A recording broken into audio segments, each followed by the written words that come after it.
Саламатсыңарбы балдар? Бүгүнкү сабакта муун жана басым деген эмне экендигин билебиз.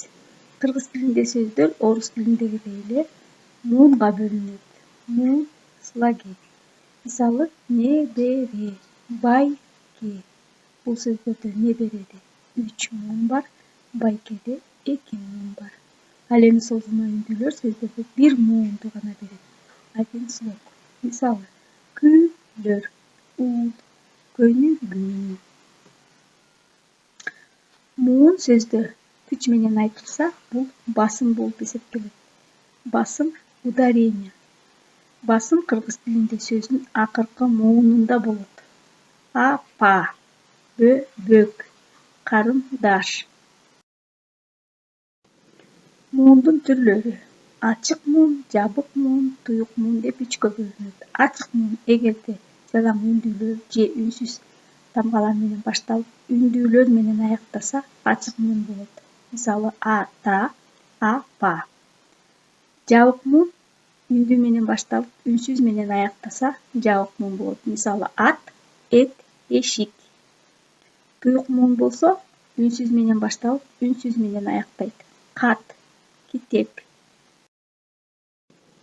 Бүгүн кошумча үй канаттуулары менен таанышабыз. Үй канаттууларына тоок, курица, короз, петух, өрдөк, утка, үндүк, индюк, каз, гусь. Мына ушул канаттуулар үй канаттуулары болуп эсептелет. Үй канаттууларынан тоок, үндүк, өрдөк жумуртка туйт. Жумуртка яйца. Жумурткадан балапан чыгат. Балапан птенец. Анда эмесе канаттуулардын кандай иш аракет аткара тургандыгын суроолорго жооп карап көрөлү. Эмне жумуртка берет канаттуулардан?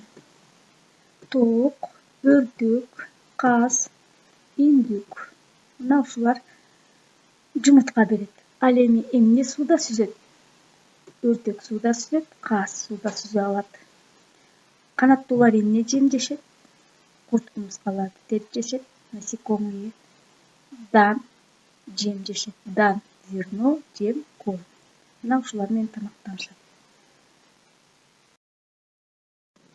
Сабагыбыз соңуна келип жетти. Саламатта калгыла.